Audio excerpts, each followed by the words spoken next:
Hello everyone, and this is BioPhoenix here, and today we're going to be doing a collection video, and it is on the PS4. So, because now that the next console generation is here, I figured I might as well talk about the last one being with the PS4. And it's a system that I actually have enjoyed quite a lot of games on it, so I just wanted to, showcase and talk about all the ones that I've played and let you know what I think. And of course, you guys can tell me what you think about each and every game and, all that type of fun stuff like I always do with my collection videos. And, I always enjoy doing them all the time. It's just sometimes they can take a while to do, but that's okay. That's a part of the fun, right? So, anyways, I will let you know that this video might be a little bit of a mess because I'm going to be talking about all my standard edition games first, and then I'll go into like the collector's edition games at the end. Alright, so first off, we're starting off with one of the weirder games in my collection, and that is 428 Shibuya Scramble. Yeah, leave it to me to talk about the weird shit. So, this is a visual novel that has a live actor sort of feel to it. It's very different. It almost seems like it was a game that could have been released on like the 3DO or something. But no, this game's actually really good though. I actually really enjoyed it a lot. Obviously, with it being a visual novel, it is not an easy game you can recommend, but if you do like those sorts of games, I really enjoyed the story of this one. I would talk a little bit more about it though, but it's a little bit complicated. But pretty much to sum it up though, you're like, I know you start off with like this dude right here, and then you have to like protect this chick who's being like followed by this crime organization for some reason. And of course, like the more you get through it, the more you get to know more about these other characters and whatnot. And yeah, like I said, there's a lot of really good characterization, lots of great music. In fact, I talk about the music in this game pretty often because there's a lot of big variety with the soundtrack. But yeah, really good game that unfortunately isn't going to appeal to everyone, but if it is for you, then I would highly recommend it. So this one is a game that unfortunately I never got around to playing, and that's Among the Sleep. And this is a game that my friend Floops ended up trading to me.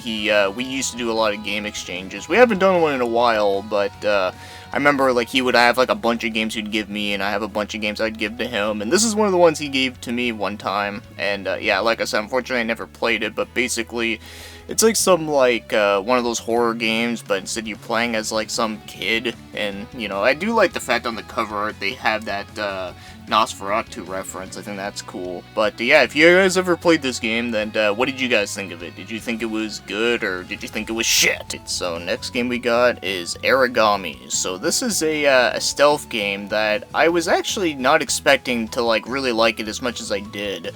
So, I really do like the art style of the game. In fact, I think it has a really badass cover art for one.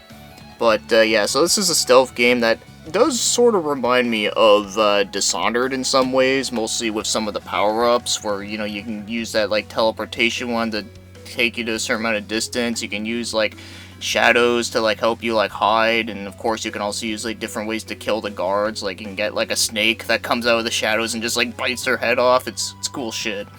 So yeah, I will say though, even for a stealth game, this game can get pretty hard because like you can literally die in like one hit. So it is one of those games that does require a lot of patience though. But if you're in the mood for something like this though, I actually really enjoyed my time with it. And yeah, I don't know, for some reason I don't hear a lot of people talk about this game, and I always see it on sale all the time. So I would say if this does sound up your alley, I think it's worth giving a shot. Next is Arslan, the Warriors of Legend. Arslan. I don't know, I always make fun of the name for that. But anyway, so this is a warrior style game that's based after an anime series. In fact, I've never seen the anime, but I know there's like a really old one that came out in the 90s. It does sound pretty interesting because, I'm always up for 90s animes. And yeah, as for this game, I only played it for a little bit, and I'll be honest, I was kinda underwhelmed. Now, here's the thing, I am a Warriors fan, in case, if there's new people that are watching this that don't know me at all. I do like a lot of, like, the Warriors style games, but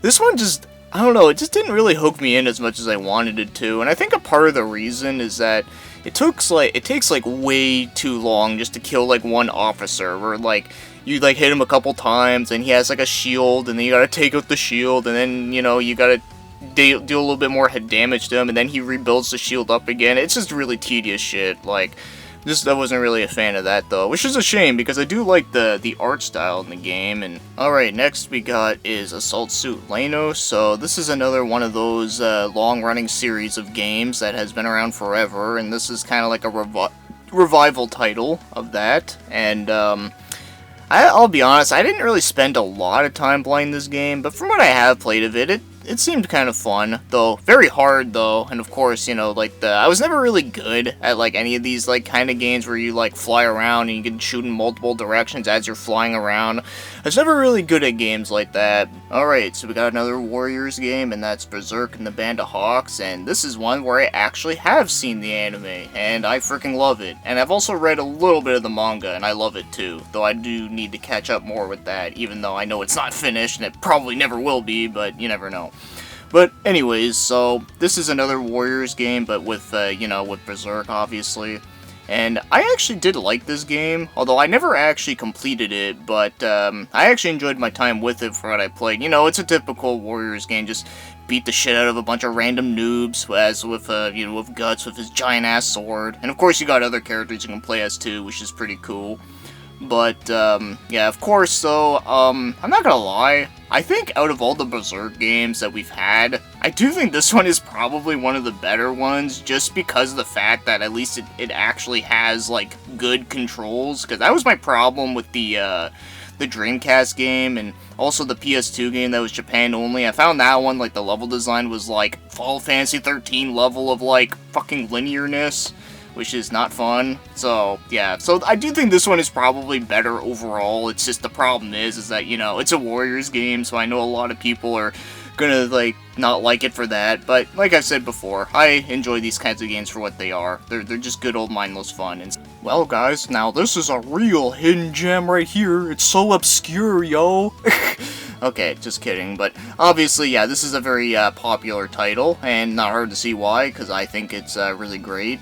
Not a lot I can really add on to what other people have said, but I guess the one thing I could say is that I actually did manage to get to the final boss of the game, and I mean like the actual true final boss after getting on the biblical chord shit. And yeah, it's hard as shit, but I'm actually surprised I actually got there, because there are some pretty hard bosses like just before that, like Rome, the spider boss. Yeah, that was fucking difficult. But, no, I still enjoy this game, though. Like, I still think it's cool and fun to fuck around with the, different build classes and the different weapons and all that fun stuff. So, that's the main thing that I like about these types of games, is that as hard as they are, I do find that, like, the combat systems is kind of fun to mess with different weapons. Alright, so, first we have our, weeb-ass weirdo game, and that's, Blue Reflection. So, this is an RPG that is turn-based, so, you know, you don't get, like, a crazy amount of those these days, but they are still around. And, yeah, this one is very, very bizarre for many reasons. It's hard to explain it, but basically, you know, you play as this chick, and then there's, like, another world, and, of course, in the other world you have to, like fight nightmare creatures or something, so it almost sorta gives me that, like, Madoka Magica vibes a little bit. But, and of course, you know, another thing, too, to add on to the weirdness is that, like at the end of every chapter, you get to, like, a Godzilla monster will try to, like, destroy the town, and, of course, then you have to, like, use your magical girl powers to stop that. Yeah, that's the type of weird shit that this game is, but for some reason, though, I do kind of like it. It is kind of a guilty pleasure, I'm not gonna lie, because the game isn't, like, amazing, it's really not, but I do think it is kind of one of those, like, chill and relaxing type of RPGs where it's not hard, but it is very, like, pleasing to the eye, it's very aesthetic, and I love the music in it, it's very relaxing. In fact, one time when I was playing it,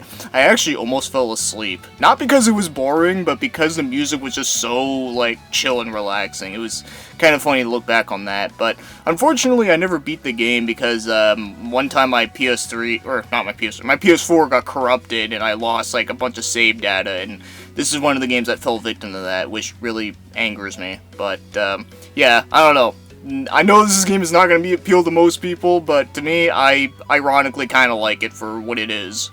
So next is Carmageddon Max Damage, a return to a long-running series, and Yeah, this one I think it's okay. I think my biggest problem with it is that I find the controls can be a little bit wonky for like a driving game. I guess it's like, you know, it's more like a vehicle combat game, but also has racing missions and destructible shit, and you know, the game is very over the top with everything. So, you know, that part of it is cool, but yeah, for some reason I still like playing the original one way more. But I can say that this one is it's decent, but definitely a lot better than fucking the one on N64. That one is like fucking turd. Next is Cloud Run Returns. This is Sengoku. So this is a top-down action RPG, which, you know, is all like pixely looking, and you know, you can actually like make your own like sprites in the game, which I think is pretty cool. In fact, I like the fact that you can like make your own like weapons too, like with the pixel art. I think that's cool. In fact, I can see a lot of immature fucks making penis swords or something, but yeah. But yeah, you can do that in this game. But yeah, like the levels in this game are like really short, but there's like a shit ton of them, so it is one of those games that you can definitely spend a lot of time with. Unfortunately, I never got like crazy far into it though, but I thought it was kind of cool. And next is Crash Bandicoot, the Insane Trilogy. So there's not a whole lot that I can get to say about the games themselves, since, you know, I'm sure everyone and their fucking like grandma knows what the hell Crash Bandicoot is at this point. But one thing that I will say about this collection set is that there's a few people that kept trying to tell me that it has like really bad input lag, but I don't know. I mean, I was able to beat 2 and 3 just fine. Like, I thought those two in the collection set were like really well done. Not only like visually, but I thought like the controls and everything were fine. Sure, I died a couple times, but I didn't feel like I died because of like a cheap like death like that. I felt like it was my own mistake. Where I feel like with the first part in this game, like the first Crash, the original, not only does that one feel a bit weirder when it comes to like input lag, but also I find the controls in it overall just feel a lot more stiffer, and it makes it a lot more harder. But for 2 and 3 though, I thought they played fine, so I don't know, maybe I'm just on crack, or maybe my PS4 is slightly better than the other people that tried telling me it, but whatever, I'll never know. But either way though, I do think it's a pretty solid set, with the exception of the first game being a little bit rough around the edges. And next is Crystar. So this is a hack and slash RPG, well, action RPG I guess you could say, where it actually has a pretty cool premise where, you know, you're this chick and you have to go to another world. Yeah, kind of like what I said about Blue Reflection, but only that in this one you gotta like destroy all like the despair and like the souls of like bad thoughts and weird shit like that, yeah. Though, I do think this one is not as like over the top like Blue Reflection is, but yeah, one thing I will say with this game is that it has a cool premise, and, you know, I love the art direction in the game because, you know, all the characters have, like, really cool pattern designs. Like, there's a lot of, like, checkerboard shit, and I love some of the backgrounds, too. But the one problem with this game is that it has a good combat system, but the level design is so, like, ugh. Like, you know, like what I said about with Berserk, with the PS2 one, where everything was linear as fuck, like if it was like Final Fantasy 13 levels of linearness? Yeah, this is another game that suffers from that, so this is one of those games that, like, if you try to, like, go through an entire chapter, like, you're gonna be pretty bored, and it's gonna get really repetitive with, like, the levels, because you're literally looking like you're going through, like, the same hallways, and it's, like, repeating all the time, and it's a damn shame because I love, like, basically everything else about it, but that one thing really makes it a little slow down. And next is Dark Rose Valkyrie. So this is a turn-based RPG that sort of reminds me of Fairy Fencer F, which is a game I actually did like. And this one also has kind of a neat premise where, you know, you get to go as a like a military facility, and there's like a town that's like infested with like monsters and viruses and, you know, all this crazy stuff, and, you know, you use giant ass weapons and shit. So in that aspect, it does sort of remind me of like God Eater as well, but it is like a turn-based RPG, like I said. And unfortunately, I haven't, like, played this game in a while, and I never beat it because, well, like I said before, I lost, like, my save data for this game.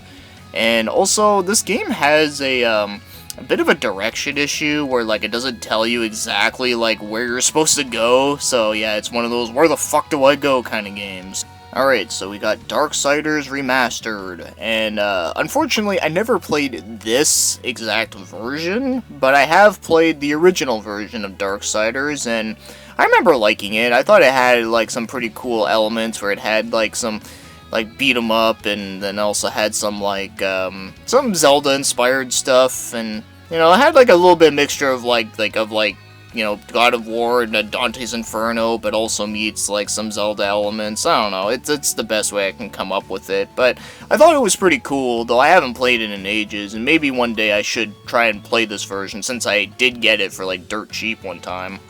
And next is Dark Souls 3, the game that gets compared to literally every game that's slightly hard.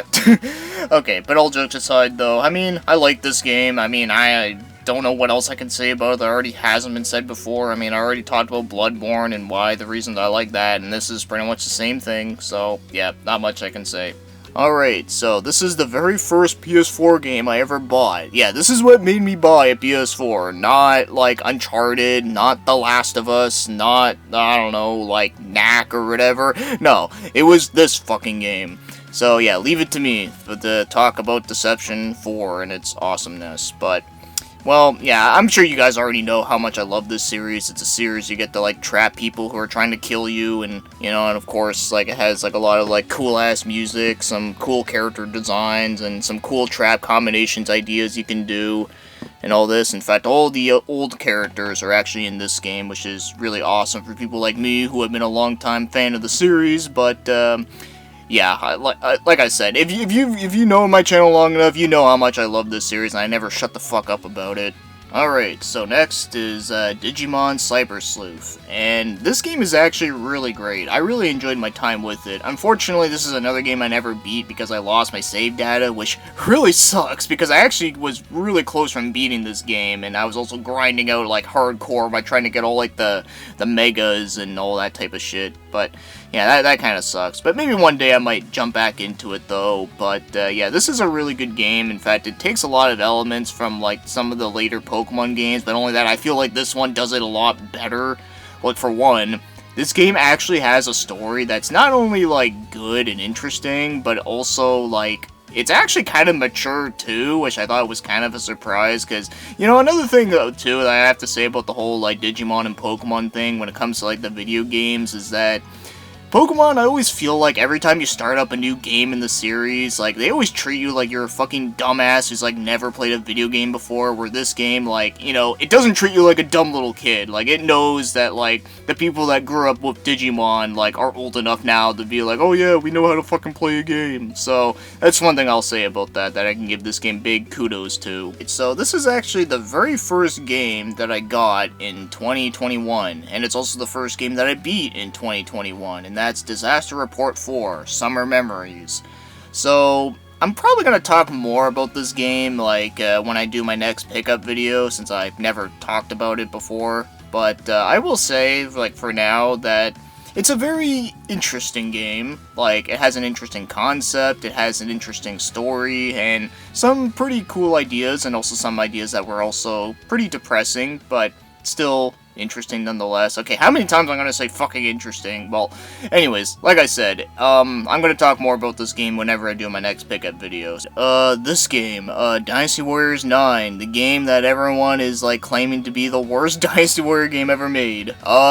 Personally, I wouldn't say it's the worst. I still think 6 is way worse in, like, just about every way, but I do think 9 is pretty disappointing and also isn't really great overall, which is a damn shame, because I think it had potential to be a really damn good game, and I've heard they did update it a lot, but I just never really had much interest or care to go back to it, though. Maybe I might at some point, but probably might be a while, though. But anyways, though, so without going too much into detail, all I'm gonna say is that I do think this game, like, combat-wise, when it comes to, like, you know, using, like, you know, attacks and, like, your skill set stuff, whatever, I think in that aspect, it actually is probably the most in-depth, like, combat system in the series. So it's not just all about, like, because, you know, one complaint that people always make with the series is that all you do is that you press, like square and triangle, and that's it. Well, this game, yeah, you press square and triangle, but you also have, like, if you hold R1 and then press like one of the D-pad buttons, you can do skills like that and like juggle like enemies like that. It's actually a lot of fun, but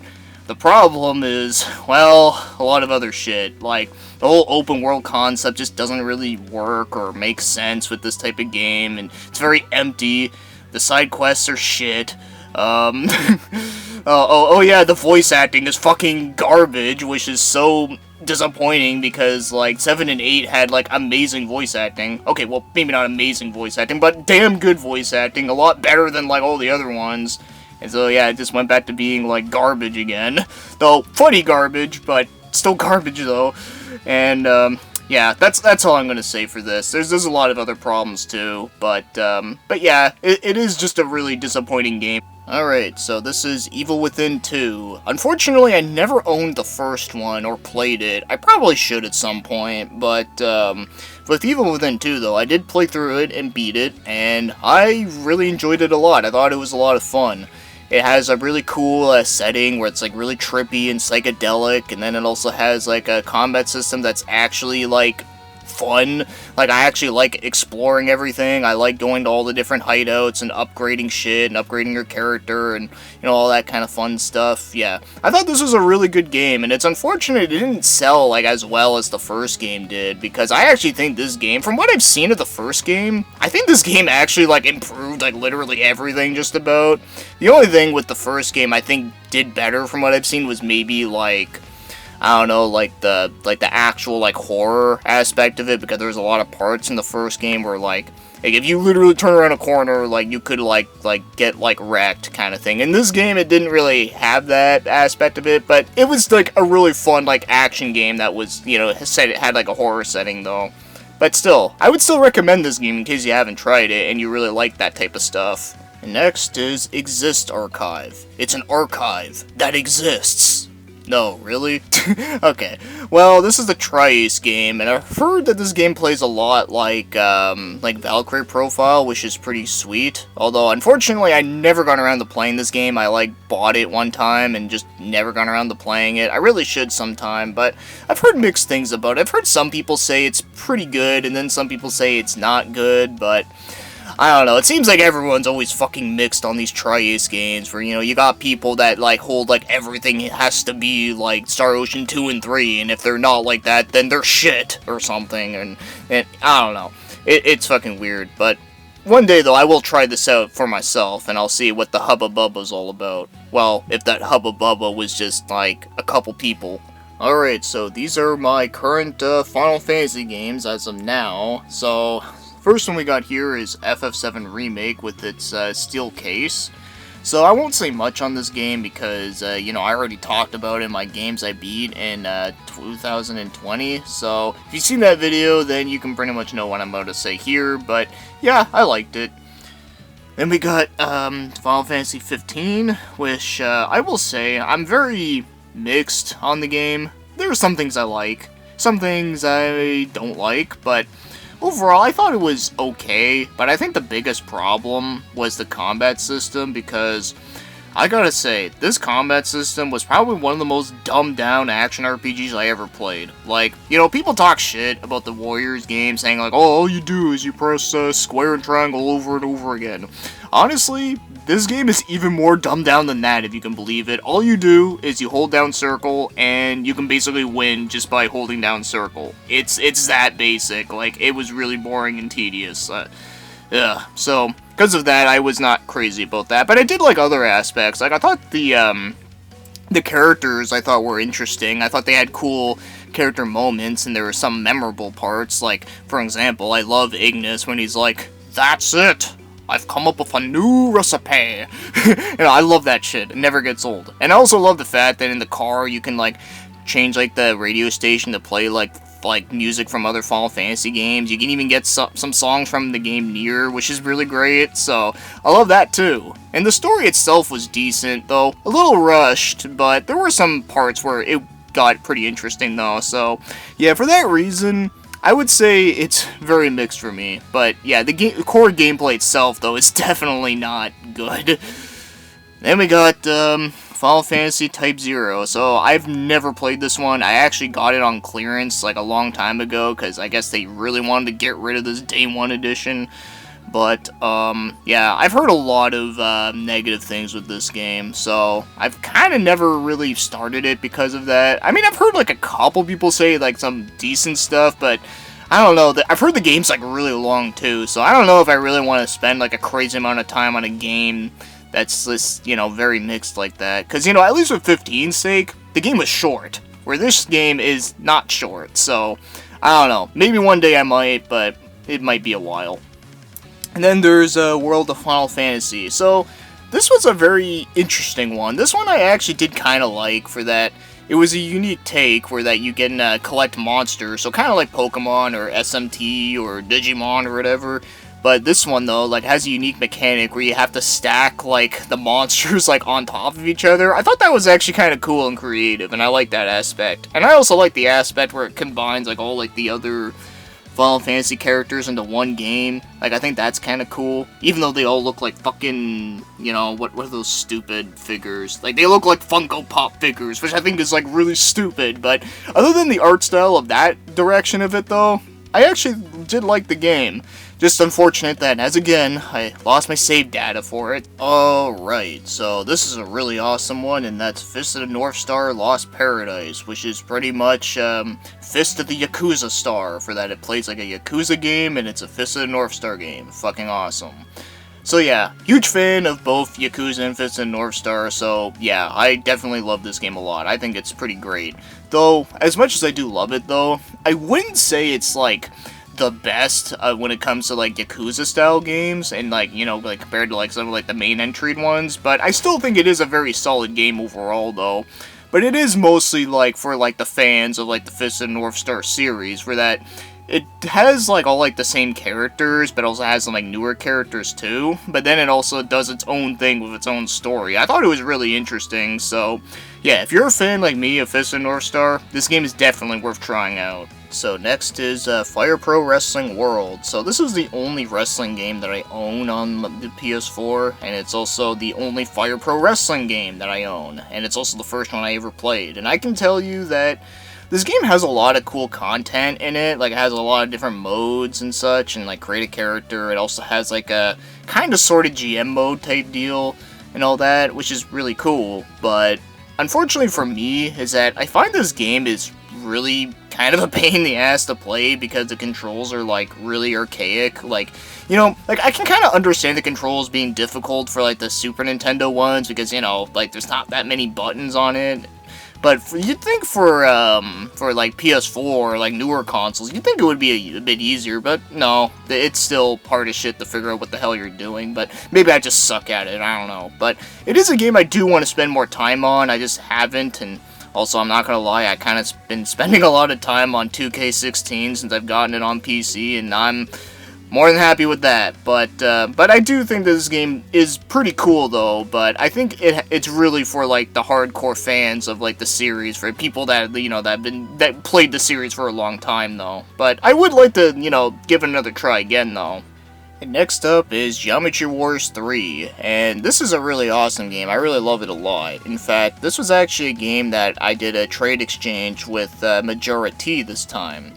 And I have to say, yeah, like, this is a pretty fun shoot 'em up, but also has, like, some other little, like, game modes that are also fun to mess around with. Easily my favorite one is Pacifist. That's the one where, like, you have to, like, go through, like, a bunch of, like, gates and try to, like, avoid all the enemies, and you can't, like, shoot at anything, and you just have to survive as long as possible. That shit is so addicting. I remember, me and a friend of mine used to play that a lot and take turns with it on the 360 one. I think it was Geometry Wars 2. I think it was. Yeah. So yeah, that mode is like a hell of a good time. I can just play that shit for hours. But okay, so this one is Godzilla, and this was like came out around the same time as the reboot movie that came out. And okay, so this Godzilla game, it has a lot of charm to it. Like, it has everything like that, you know, when it comes to like the graphics, the music, the sound effects, and, you know, destroying buildings, you know, like, it has all that type of good shit. But the problem is the gameplay itself. So it's a really, really slow game, and I mean really, really slow. Now, I get it, it's realistic in the sense that, you know, like giant kaijus don't, like, run, like, super fast in real life. Like, I get it, but I don't know, it's just not, like, as exciting as it should be. Also, most of the game, you're mostly just destroying radiators. Also, not really the most exciting thing. Very rarely you actually get to fight other monsters like King Ghidorah or whatever, so yeah, it's just, yeah, it's not really exciting, unfortunately, which is a damn shame.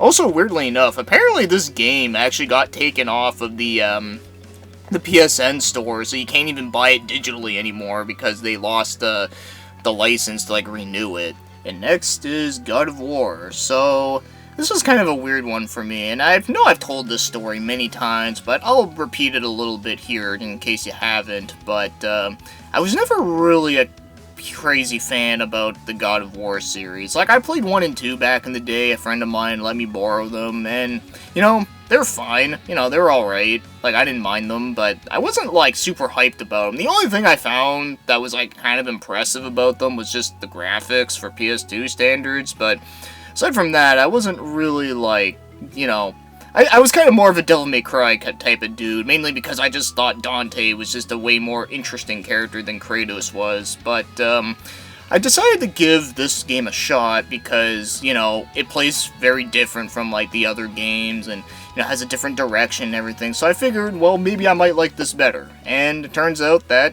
I do like it better. Like, I actually do think that, like, the story in the game was a lot more interesting for me. I like the direction. I like the fact that, you know, like, Kratos is, like, very serious, but he also has, like, his kid who's, like, you know, not very serious. So it kind of, like, balances out, because I think a part of the problem with me, with God of War, was that, like, playing the first 2 games, like, with Kratos by himself, he was, like, way overly serious to the point where I was just very, very, like, underwhelmed and just not interested, where in this game I felt like there was a bit of a balance, so it kind of makes it a little more interesting. Also, the head character, I forget his fucking name right now, but he was also funny too, so he also kind of made it more interesting as well. But yeah, I do like this one. I think it's a good game. Alright, so this is one of those games that I bought randomly because it was like dirt cheap, and I thought it looked kind of intriguing. It's The Girl and the Robot. Yeah, I've not really the most creative title ever, but I will say, I did stream this game one time, and I actually did kind of like the game for what it was. I mean, it's nothing, like, super amazing, and it's not something I can highly recommend to everyone, but I thought it was kind of interesting, though. Like, basically, you play as this girl, and, you know, she can't really, like, attack anything, but she actually has control over this robot, and the robot can attack shit. So, you know, you kind of got to do some, like, puzzles and some, like, platforming stuff between the 2 characters. You can switch between the 2. You know, it's like one of those type of games. Like a puzzle platformer with, like, some 3D stuff in it. Yeah, it's basically the best way I can put it. And, you know, it's not a long game. It's really short, so you can beat it in one sitting if you really wanted to. But, yeah, like I said, I liked it myself, but it's not a game, like, I would pay, like, a lot of money for. That's the thing. Like, I'm pretty sure you can probably get this game for, like, dirt cheap, hopefully. Alright, so this is Grip, because get a grip. Alright, so this game is a racing game that has, like, 4 wheels that are, like, really huge, and if your car, like, flips over, you can still drive, which is pretty great. It's a spiritual successor to that one PS1 game. Well, 2, actually, because it got a sequel. What the fuck was it? It was like Roll Cage? Yeah, it was Roll Cage. Yeah, it's a spiritual successor to that game. And that game was pretty cool too, although the controls in it were a little bit finicky though, but I feel like this one has way better controls overall, and I like the car customization as well. But I will say, this game is pretty difficult, and it definitely does get pretty hard, but I do think it was actually pretty fun. Next is Guilty Gear Xrd, and this is the vanilla version, because I never got around to rebuying, like, the newer ones because I'm too lazy. Also, I'm not, like, as hardcore about the series as I used to be. Well, I was never really hardcore about it, but, you know, I like the series. Like, I've always been a fan of it, but, you know, I'm not, like hardcore, like, fighting game, competitive, dude bro bullshit. I was never into that, but I have liked the series mostly for that, you know, I love the art style, I love the characters, like, I think it's awesome that they're all named after, like, metal bands and shit, and also I love the music, too. But, yeah, I just never really got around to, just upgrading it, though. But, the story mode in this game is, very weird. Like, I don't even know what the fuck half the shit's going on, but then again, I've never really dug too deep into the lore of these games. I just kind of just play them casually. Next is Gundam Versus, and this is a pretty solid game. It kind of reminds me of the old PS2 Gundam games that were like arena fighting, and you get to like shoot the shit out of each other, but also like hit the shit out of each other. It's fun shit. Yeah, a lot of good shit. Anyways, yeah, so this one has a lot of like Gundams to pick from, like a shit ton, and from all the different series and different characters and whatnot. But one thing that I was a little bit surprised by was that there was a couple that were not in here that I wish were in here. Like, they had no G Gundam ones. Like, what the fuck? Like, I mean, like, I know some of the G Gundam ones are a little bit ridiculous looking, but there are still some cool ones that could have like thrown in there that would have been interesting. But oh well, I mean, there's still a lot to pick from, so it's not a huge deal, but it's just something that just kind of surprised me. But yeah, so it's a good game, but the problem is, though, is that, at least for me, was that I bought this game because I really wanted to stream it, so then, we can watch some, like, Gundams beat the shit out of each other, and, and just, like, talk about Gundam stuff, and have a good time, but no. Unfortunately, Bandai Namco are a bunch of fucking Nazis and won't let you, like, stream the game. It's fucking bullshit. People always complain about how, like, with Atlas, with the Persona 5, you can't, like, stream it because of, like, spoilers shit, which, I mean, yeah, it's a little shitty, but to be honest, I actually think Bandai Namco is, like, way worse with that shit, because this game has no story in it whatsoever, but they block stream it because fucking, I don't know, like, the music? I mean, yeah, the music is copyrighted, but the thing is, though, usually when you stream games with copyrighted music, the music won't play during the stream. Why couldn't you fucking do that, you fucking nimrods?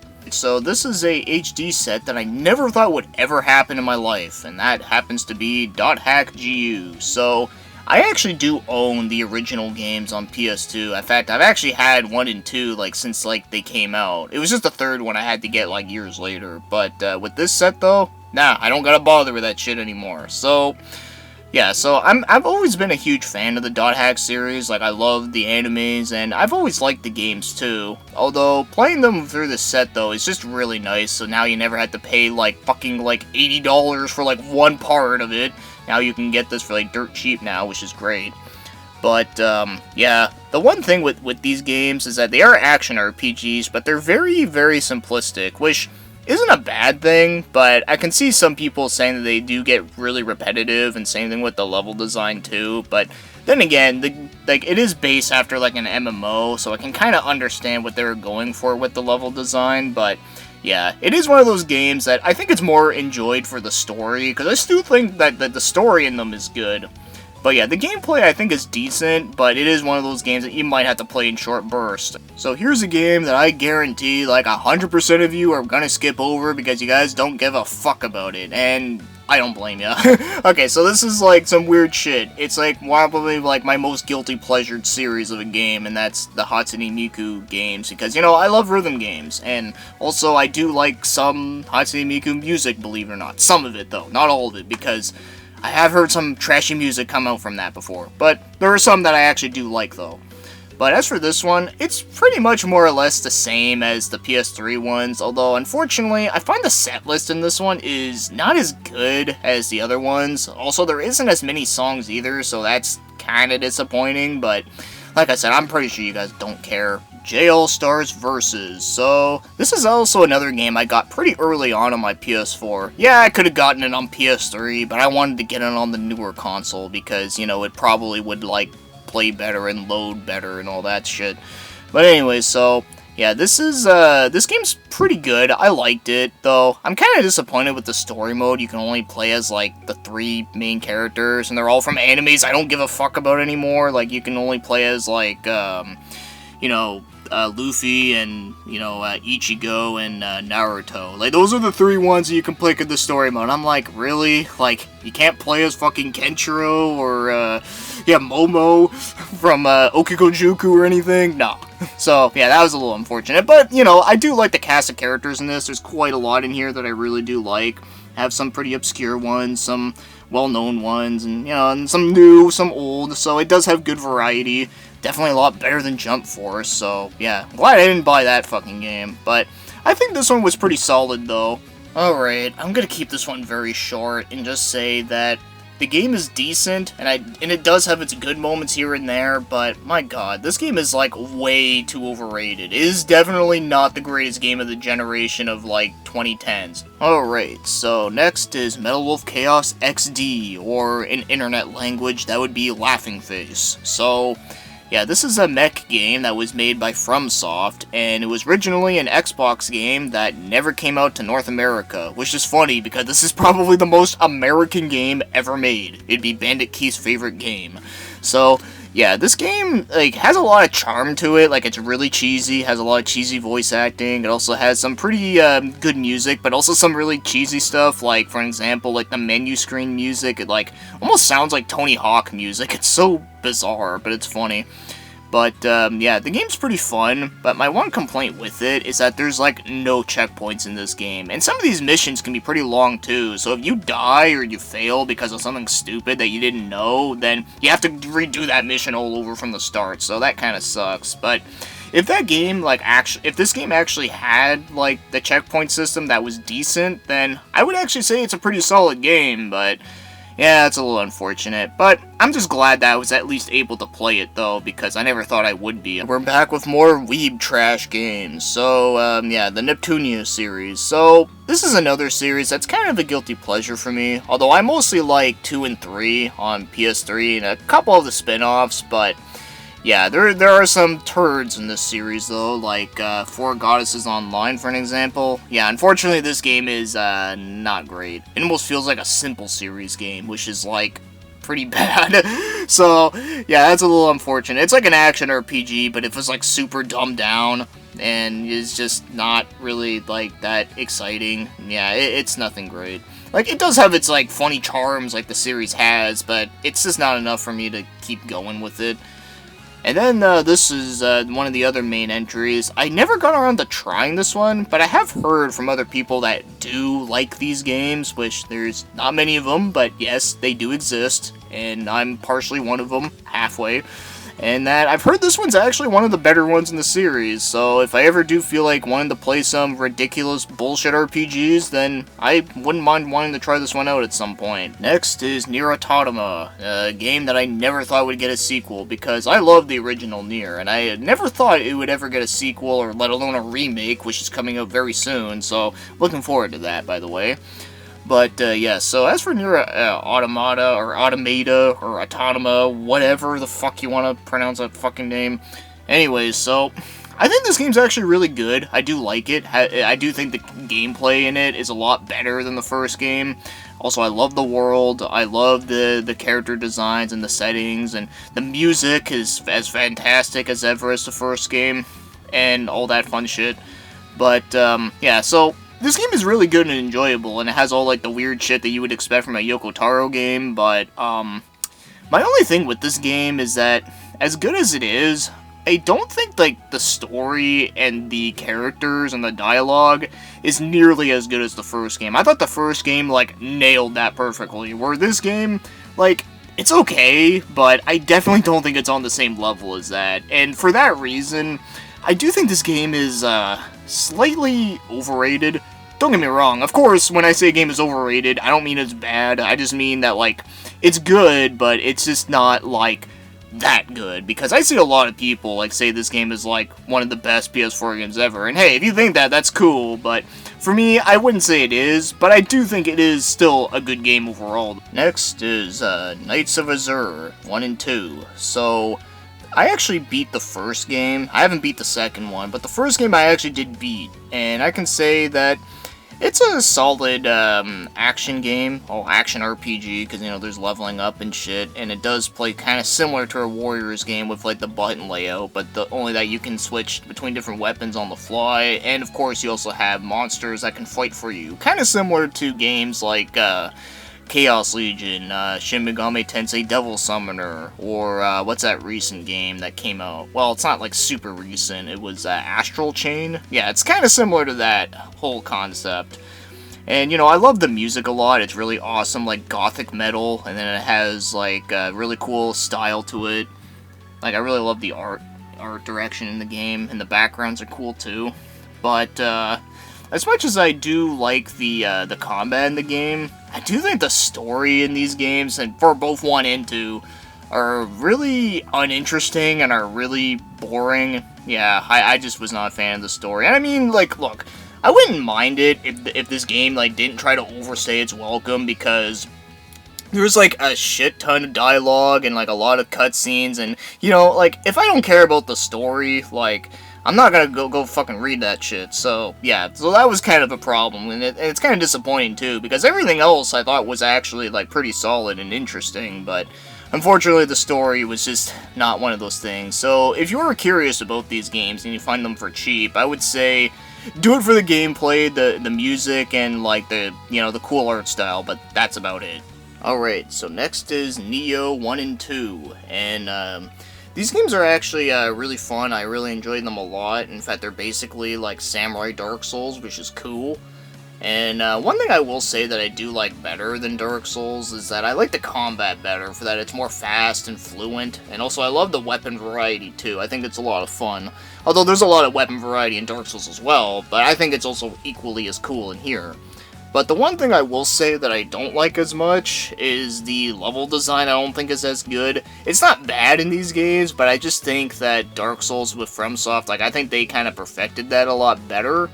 But I do think that, you know, it's still pretty solid in here. But I would say that, like, you know, if you're not, like, good at, like, those types of games, I do think Nioh is a bit more accessible. Like, it starts out a lot easier to get into. Sure, it does have hard parts later on, but you know, I think at that point, you can kind of, like, get used to, like, the way how the game feels, where, you know, I feel like sometimes with the Dark Souls games, they can start out a bit too hard, where this one, I feel like it's more easy accessible for more people. Alright, next up is another Weebass game, and that's Nitro Blasters. So, this is a super anime fighter, and, you know, it's a pretty cool fighting game. I like it.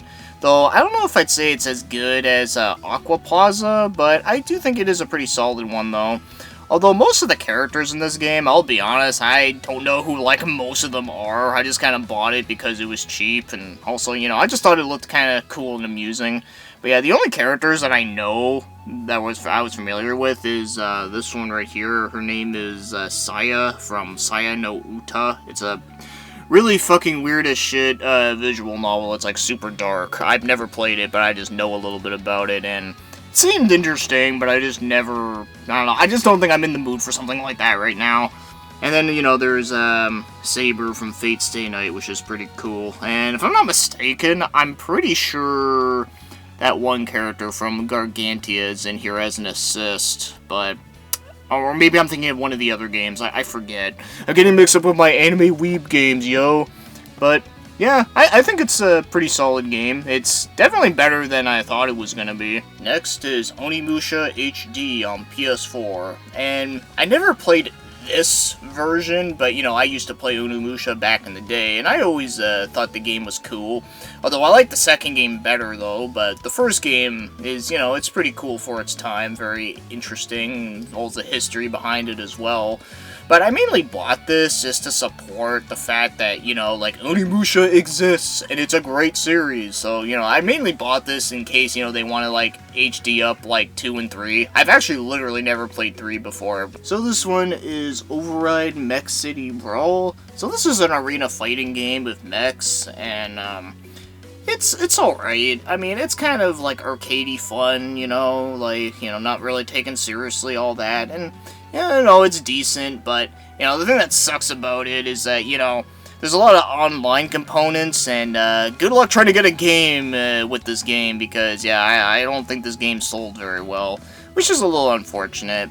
Alright, so next is Persona, and this is the vanilla version, and I love this game. I really enjoyed it a hell of a lot, and I would say it is probably one of my favorite Persona games, although that's kind of hard to say, because I think they all offer something that's really different from one each other, and yes, I'm also including the second game, because I love Persona 2 as well. But, yeah, really good one. I don't know what else to say about it, that hasn't been said before, but, yeah, I would like to get the Royale Edition at some point, but I have to get it when it's, like, like a lot cheaper though, just because I can't justify spending like a shit ton of money on like the same game on like the same console with like a couple new things. I feel like it would be like, it would make more sense if it was on like PC or like PS5 or something, but yeah, if it's on the same system, I'm just like, I'll just wait till it's cheaper. But I still think the vanilla version is still good though. And as for this, yeah, you knew this was coming because I love rhythm games and I love the music in these games, so that's why I bought it. But it's still kind of a bullshit weird game, so yeah, it's obviously not recommended for everyone. So this is A Plague's Tale Innocent, and this is a game that really took me by surprise. So I remember before it came out and I was looking up some upcoming games I could have pre-ordered. I saw this and I thought, oh, this looks kind of cool. It's like a medieval game where it takes place during the Plague era. Like, that's pretty unique. You don't see many games with that concept. So I decided to blind bind it just from the concept alone, and I actually really enjoyed it. I actually find this game to be pretty underrated, honestly. So yeah, it's one of those games where like it's kind of like a half stealth game, but also half like, I don't know, like survival. Well, not really survival. It's more like it does have some light puzzles here and there, and you know, there's not like much combat in the game other than like the slingshot thing that you have. But yeah, it is mostly a stealth game, I'd say. And it has like a really cool premise and story and all that. So yeah, I really enjoyed it myself. If you do happen to see this game for like a decent deal, I'd say it's worth trying. And next is this weird one called Rabby Rabby, which is also a weird fucking name. Also, it's a PAL region game. It was actually one of the first PAL region games I've owned. Well, no, I think there was another one I've owned before, but yeah, still, I don't have many of them, but this is actually a pretty cool looking Metroidvania where it also has some like shoot 'em up elements to it. Unfortunately, I never got around to playing it though, but I hopefully will try to play it soon because it actually does look like a pretty fun one. Next is Raiden V, or 5, because it's the 5th one. And I've always liked the Raiden series. I mostly like the 3rd and the 4th one a lot, but this one's actually really good too. Though, of course, it's a shoot 'em up, so it's not like a long game or anything. But I thought it was actually pretty cool and a lot of fun. Has a really cool soundtrack, graphics are nice, and also this game actually has a story, although not like I really give a shit, but it's there if in case you want it. But yeah, I will say though, this game when it came out though, it was like really expensive for whatever reason. I don't know why. Like they wanted like fucking $50 for this shit. And I'm sorry, but I love shoot 'em ups, but I don't love them that much to pay like $50 for it, but now that this game is a lot cheaper to get now, I'd say it's worth getting. Next is Rayman Legends, a game that I also find to be kind of underrated in the sense that I barely hear people talk about this game anymore, and also just people talk about Rayman in general. But yeah, this game was actually a lot of fun. For that, it's probably like one of the best like 2D platformers I've played on PS4, which is saying quite a bit. But yeah, it's really good, has some really cool creative levels, and there's a lot of different characters you can use, and you know, it has a lot of charm to it too. I would actually say this is probably like the best Rayman game that I've ever played, and it's also like the best like Ubisoft game I've played in a long time too. Next is Republic, and this is another early PS4 game that I got, and I found this one was a pretty decent game. Unfortunately, I never beat it because I also lost my save data for this game. But I actually did thought it had some interesting ideas where basically you're playing as this chick who's like kidnapped, and then like the only way you can like get around people before you get caught, because it's also like a stealth game, is that you have to like, you can like use up your power to like look through like different like spy cameras that are around, and that's how you maneuver. I thought that was kind of interesting, but yeah, I mean, I don't know what else to say about it. I mean, the voice actor David Hayter is in it, so that's kind of amusing. Next is some good old Resident Evil. So we got the remake of 2, which is fucking awesome. Don't need to say much on that, but it's like a remake of my favorite Resident Evil game, so of course I'm gonna love that. And then we got Resident Evil 4, which is also another game that I love a whole lot, and is literally on every console ever made, damn near. So yeah, I don't know what else I can say about that either, but yeah, unfortunately, these are the only 2 ones I have on PS4. I really do want to get 7 at some point, because I never played it, but I've always wanted to, but unfortunately someone spoiled it for me, like, the day after it came out, so that kind of left a sour taste in my mouth, but I still want to play through it, though. Alright, so this is the Secrets of Mana Remake HD. I don't know what the fuck you want to call it, but basically it just has 3D graphics, but everything else is the same. Although I've noticed that the inventory system is a little bit better in this one, but other than that, there's really no other improvements. But yeah, by the way, I love this cover, by the way. I still love that a whole lot, but yeah, so this is a game that was very mixed when it came out. I think it's fine. It's okay. I mean, yeah, the graphics, I love the original look a lot better, but... And also the voice acting in this for English is not great, but... You know, aside from that, though, I mean, it's basically the same game. Like I said, it has a little bit of a better inventory system, so there is that, but...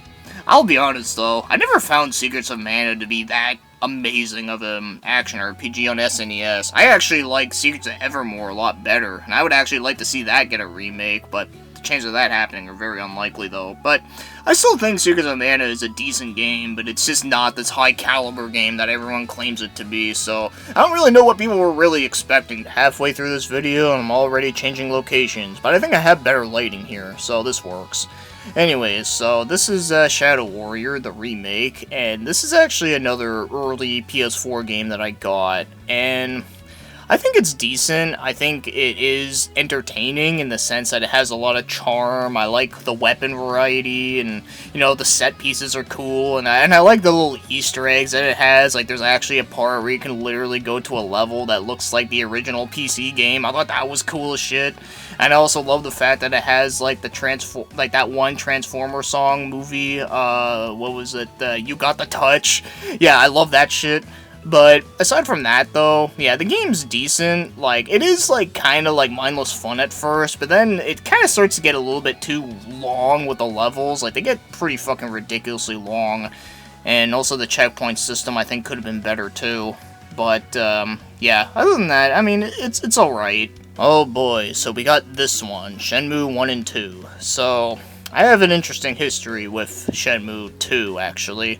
So, a couple years ago, around when Shenmue 3 first got announced, I actually went to one of the local stores in my area, and I found Shenmue 2 on the original Xbox for like $10. I guess they were unaware of the fact that Shenmue 3 was like being hyped up, so they didn't like hike up the price of it, so I got lucky there. Well, anyways, I played it for a little bit, and I thought it was intriguingly weird and interesting and kind of funny with, like, the, you know, the charm and the goofy voice acting it has, but aside from that, though, I was kind of unsure what to think about it. I was like, okay, this game has some cool stuff, but it's kind of very outdated, which, you know, like, that's fine. You know, I play a lot of outdated-ass games all the time, so that should be normal, but I don't know, I just felt like the game just, like, it was just kind of weird. So, when this got announced, I was like, oh, that's cool, you can play 1 and 2 on PS4, well, I might as well, like, try it out again and actually start from the first game, and I did, and I completed it, and, well, I still think this game is very outdated, and was one of those games that you really had to have played back when it came out to really appreciate it now, but yeah, I still, like, I appreciate aspects of the game. Like, I love the charm, the story of it, I think is interesting and kind of fun.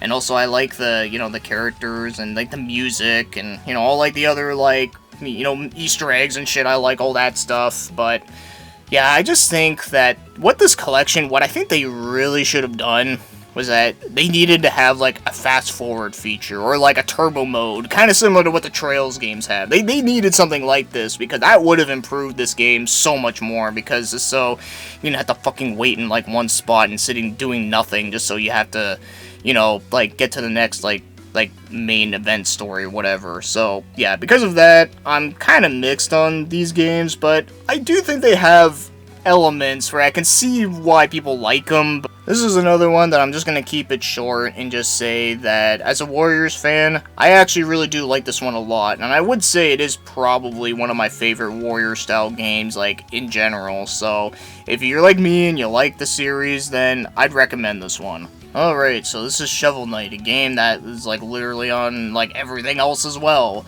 And, yeah, it's a decent game. I kind of liked it, but I don't know, it's okay. It's definitely not, like, the most amazing shit that everyone was saying it was, but, you know, it was kind of one of those, like, earlier, like, Kickstarter games that was actually successful, so I kind of get it. Alright, so this is the Silver Case. This is a really weird visual novel that's a HD version of a PS1 game, so, you know me, if there's, like, a Japanese-only PS1 game that gets a release over here at some point in time, I probably am gonna play it. And, yeah, this one's actually good, but it's kind of hard to explain it easily. Like, it's hard to explain the story because there's just a lot of shit going on, and also it's been a while since I played it, so there's a couple things I kind of don't remember because it's been so long, but yeah, it's a pretty interesting Suda51 game. It was actually one of his earliest ones that he worked on. And this is Song of the Deep, and this is a game I think a lot of people bought just because it was like a GameStop exclusive, because I think they had like some sort of like publishing rights to the game or something. It was some weird shit like that. And it's pretty much like a submarine game, and then like you leave on foot, and then it's like kind of goes to like a Metroidvania, so kind of like Blaster Master. Yeah, I've heard some people compare this game to Blaster Master, and I'd say that's pretty accurate. But I think it's alright. Yeah, just like what I said about Shovel Knight, it's okay. Alright, Street Fighter, the 30th Anniversary Collection. I pretty much just bought this game just so I can play Street Fighter Alpha 3 online with my friends, and same thing with Street Fighter Third Strike. I know it's Third Strike, I just like trolling and calling it Third Strike, but I do like it though. I do think it is a good one. But anyways, yeah, that's really the reason why I bought this, just so I can play online with it. Alright, so we got some Tales of games. So, this one right here is Asteria. This is another early one that I got on my PS4. And so, when I first played this game, I actually was really liking it a lot. But then the farther I got into the game, the less I was liking it. Like, the game just really dragged on a lot. And also, I kind of started to realize that just some of the characters were just not as, like, good as I thought they were going to be.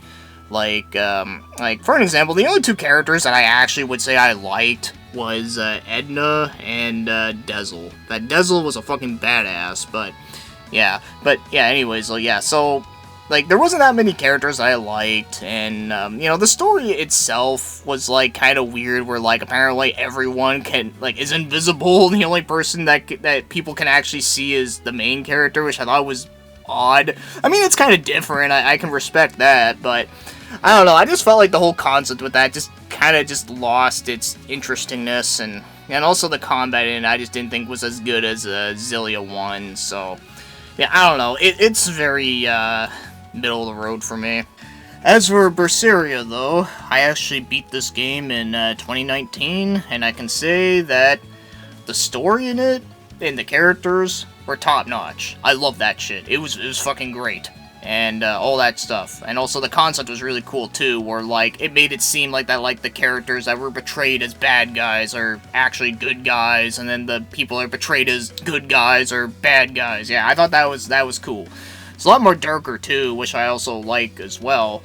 But as much as I do like this game, and it had potential to be like the best Tales of game, unfortunately, I thought the gameplay was also not nearly as good as, you know, like I said, Zillia 1 or Grace's F or Abyss, whatever. I just didn't think it was as good as some of the older Tales of games. I'd say it's still a decent combat system, but it's definitely not nearly as good as some of the older ones, and also it's a lot better than Final Fantasy XV's combat system, but then again, being better than that is not hard to do, so there is that. But I would say the game is mostly worth playing just for the story and the characters, though. Next is Tekken 7. So this is a good fighting game. I like it. It's a good entry. Has a lot of characters and, you know, some pretty cool stages, and also the story mode was kind of fun. But unfortunately, just like every other fighting game these days, it lacks a lot of single-player content, and also you gotta pay for Tekken Bowl, which I think is stupid, but whatever. But, you know, it's a pretty good entry in the series, though, despite of that. Like, mechanically, it is a good fighting game. But my one complaint, though, is that I find the music in this game is really shit. Like, it's mostly, like, fucking dubstep, and I just can't stand that shit. So, like, there's very few songs in the game that are not dubstep and that are actually decent, but even then, I just find the OST is very forgettable. I'm so glad that this version has a jukebox where you get to change the music to, like, from all the other Tekken games, so if this game didn't have that, I probably wouldn't spend as much time with the game, to be honest. Another weeb trash game, here we come. Although this one I never actually got around to playing. I mainly bought this because I thought it could make for a pretty funny game stream, but yeah, I just never got around to it. But yeah, I've heard this game is pretty lols and also is not great, so I don't know. Maybe I might have to do that stream soon. Alright, so this is Titanfall 2, and this is actually the only EA game that I own. And I can say that it's actually their best game that they've made in quite a while. And it's actually a really fucking good FPS with some good mecha action and shit. Really fast paced, really love it a lot. I would actually kind of want to replay it. So this is Rise of the Tomb Raider. Now, I've never played the first reboot that they came out with, but I did buy this one because it was on sale, and you know, I was kind of in the mood for a third-person action game, and I think it's pretty good. Though I never really went back to it, so I might have to do that at some point. But yeah, I think it's pretty good, but it's nothing like super uber amazing though, but I kind of like it. So next we have some Toho games. We have 3 of them here. Well, 4 technically. So this first one right here is Toho Genso Rondo Bullet Ballet. And I gotta say, this game's actually kind of underrated, I find. It's pretty much a shoot-'em-up meets a fighting game, so you have like one player and another player on the other side, and you're just shooting the shit out of each other like a bullet hell. It's actually pretty fun. Also, the music in it is fucking awesome, but then again, the music in all the Toho games are pretty fucking awesome. But yeah, I actually kind of like this one, surprisingly. And next up is Genso Wanderer. And this is the one that has 2 games in one, like, okay, no, the back doesn't showcase the, oh no, it does, it's a double focus. Yeah, that one's like a Metroidvania.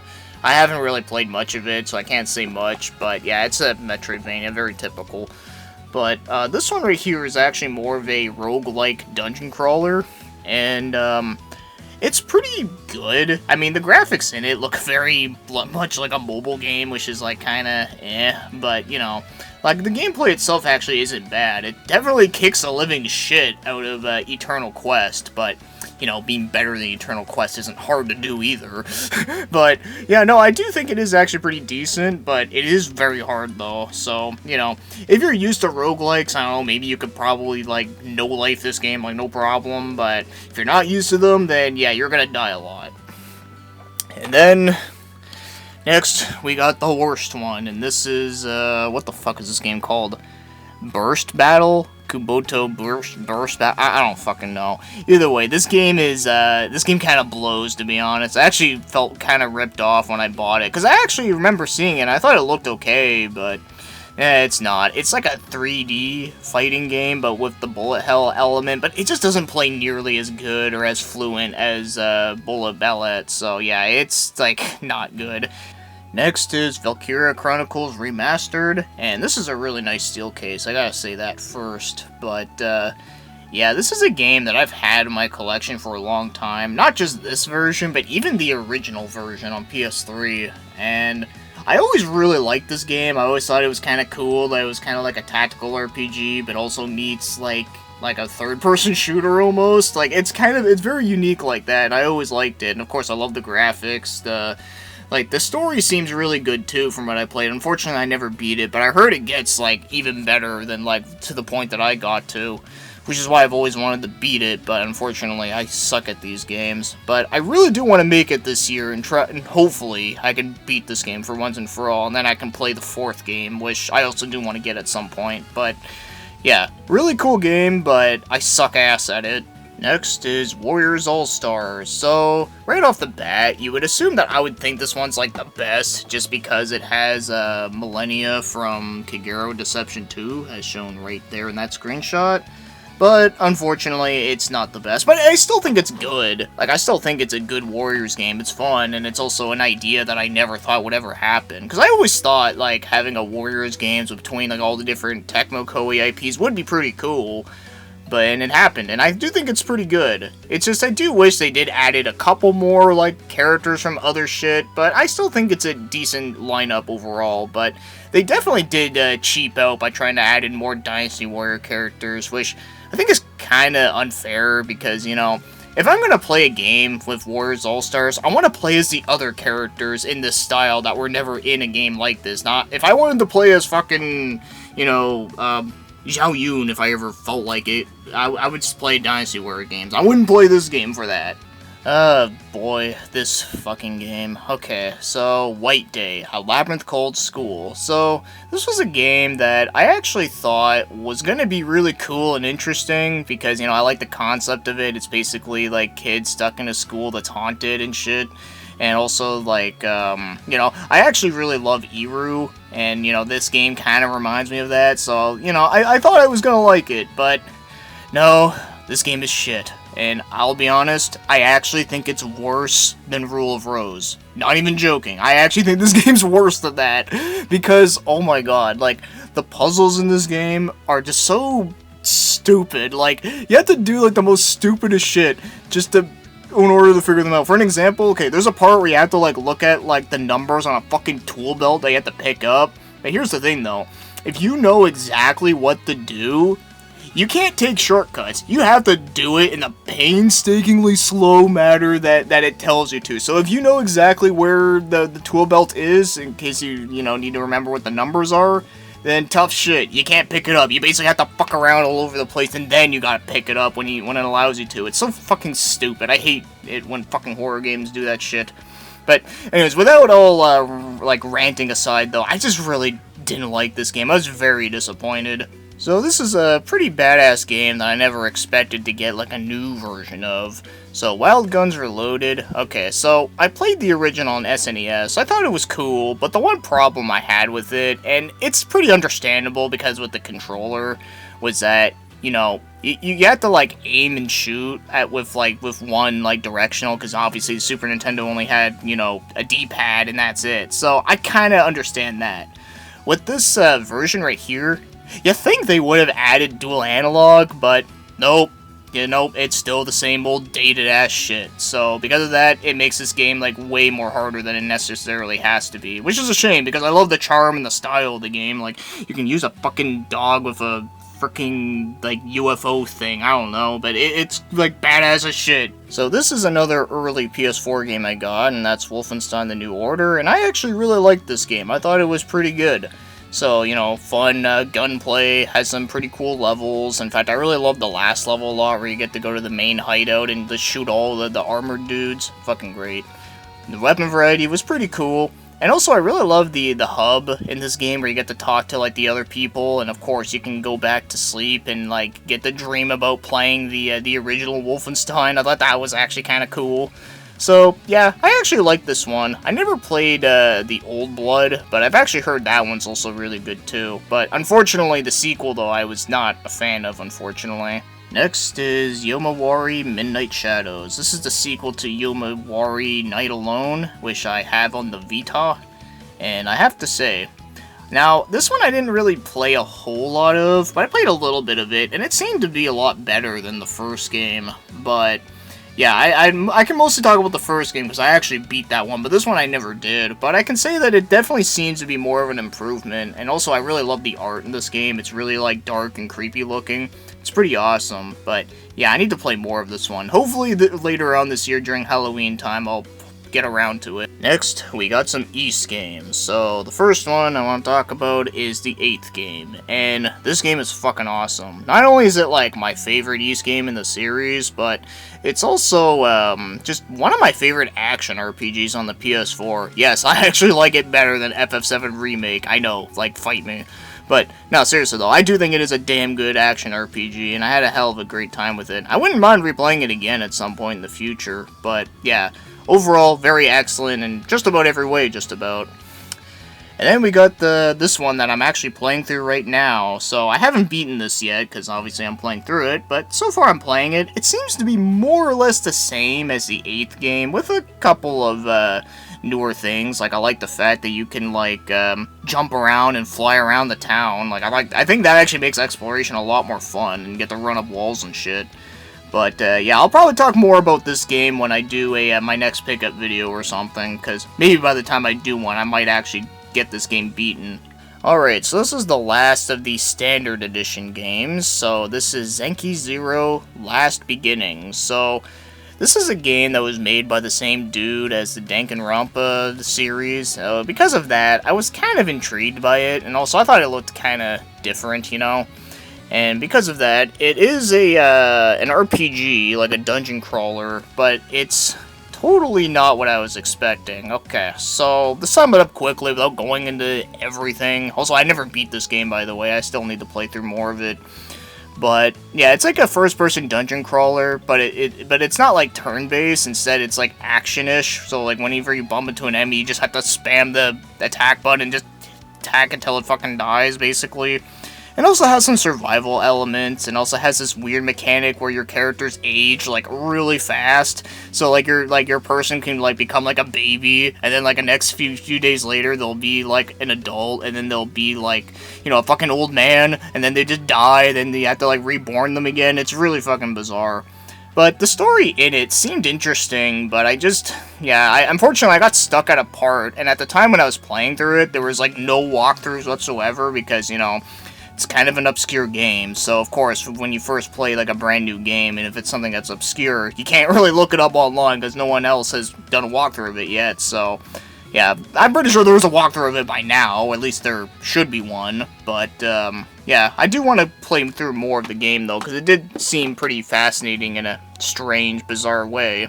Alright, so the first one we got here for Collector's Edition games is Soul Calibur 6, and I really like this game a lot, mostly for the character creation. That's like where I spent most of my time with this game, but I still think the game is good though. Like, it has a cool story mode. Like, for one, they actually made Raphael likable, which I thought was kind of cool and interesting.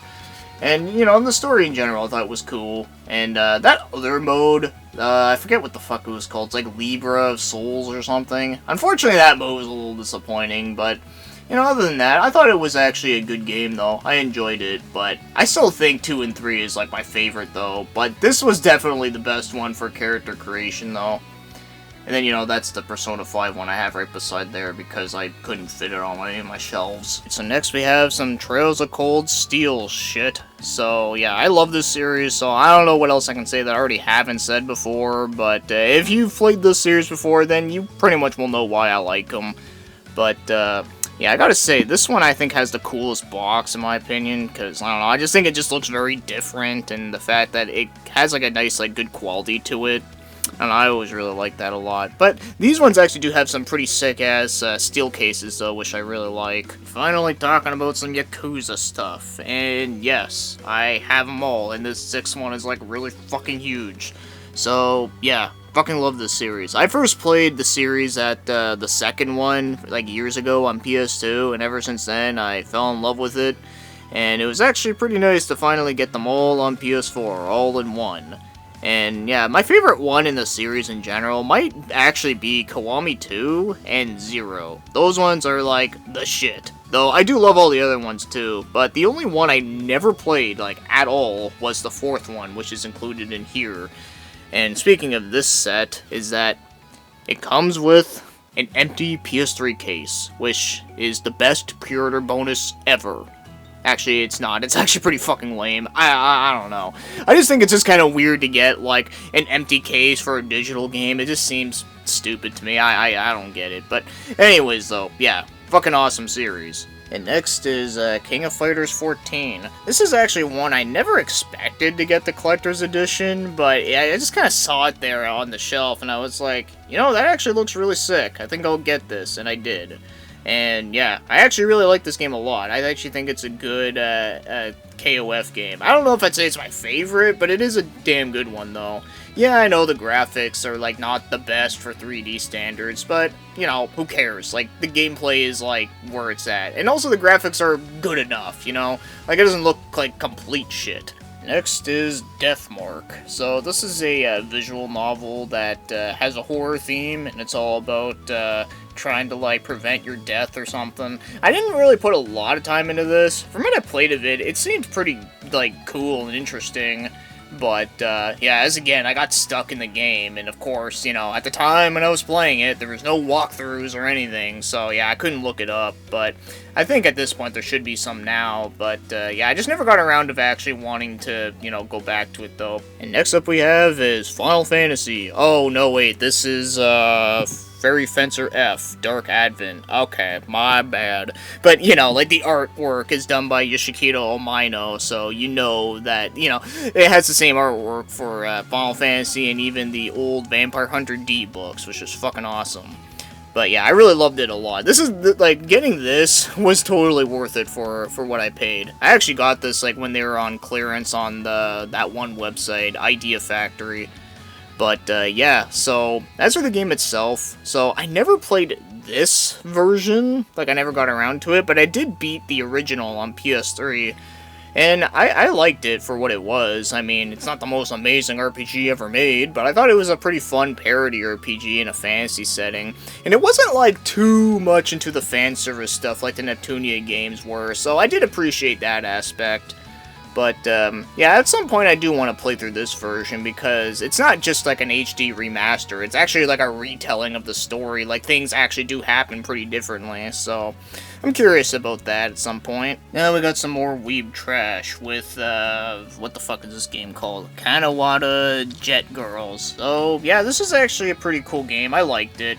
I actually do think this is a lot better than Senran Kagura, I'll tell you that, because this game is like a racing game, kind of similar to like Double Dash, where you have like two people on one cart, but only that, you know, this isn't on carts, it's on jet skis, and it's actually a pretty solid game. I kind of enjoyed it, though it is a little bit on the like super easy side, but you know, it's kind of a chill, relaxing type of racing game, so I don't mind that every once in a while.